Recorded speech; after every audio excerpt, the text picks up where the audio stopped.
Mana ngwino umfashe nyagasani banguka untabare, niba Imana Data na Mwana ari umutagatifu nk'uko bisanzwe iteka wabaye n'ubu n'iteka ryose. Amen. Aleluya.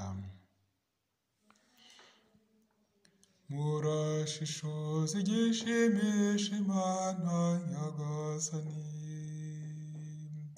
umubyeyi udukunda aganje ijabiro,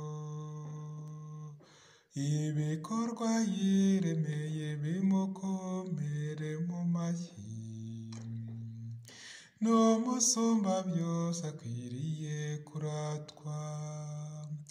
Muraharanira icyiza bavandimwe nk'abana b'Imana, wo kwemera n'urukundo bibaranga iteka, bityo umubyeyi wacu bizamunyura. Uhora yizihiye nyagasani ntarangwa n'ubwandu, ahorana ubumanzi n'umutima utuje, maze muri bagenzi bagasabana. Muragirana inama bizabafasha gutunganya ibikwiye, Imana izabasange muhuje urugwiro, muzabe intore zayo z'abatonesha.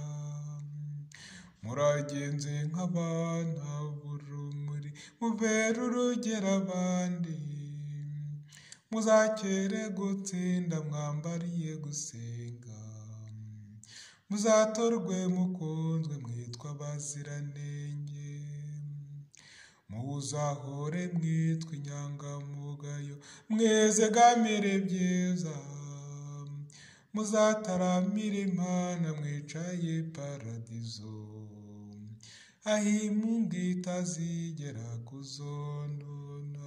Murashishoze gishimisha Imana nyagasani, umubyeyi udukunda aganje ijabiro,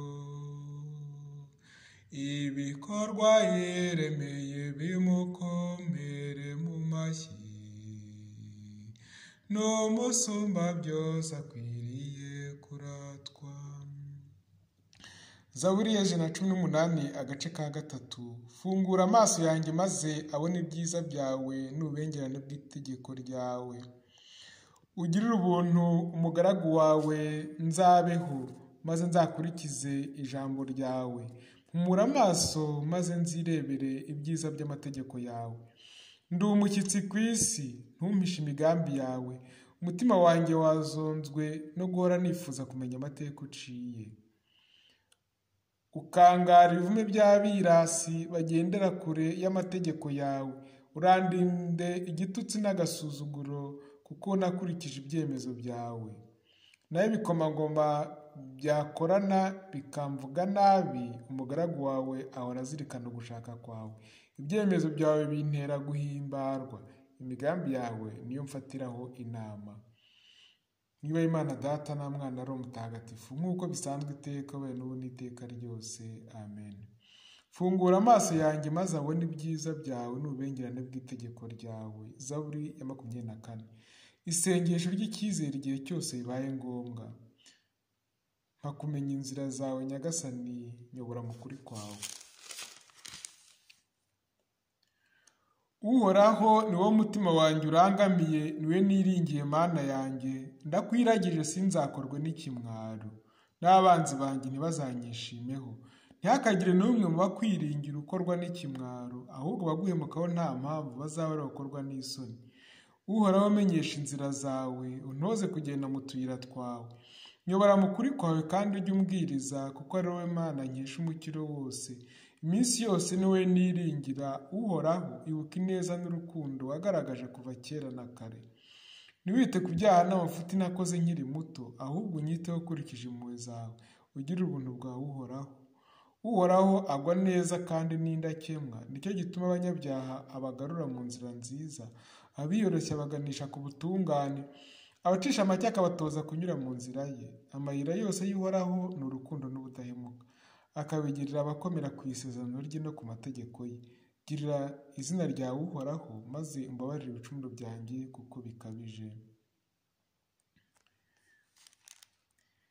Niba hari umuntu waba atinya uhoraho amwereka inzira agomba kunyura. Umutima we uhorana ihirwe, abamukomokaho bakazatunga igihugu. Ibanga ry'uhoraho ribwirwa abamutinya, maze akabamenyesha isezerano rye. Amaso yanjye mpora nyahanze uhoraho, kuko ari we ugobotora amaguru yanjye mu mutego. Nyerekezaho amaso yawe ungirire imbabazi, kandi ndi inkeho nkaba n'umunyabyago. Akababaro mfite mu mutima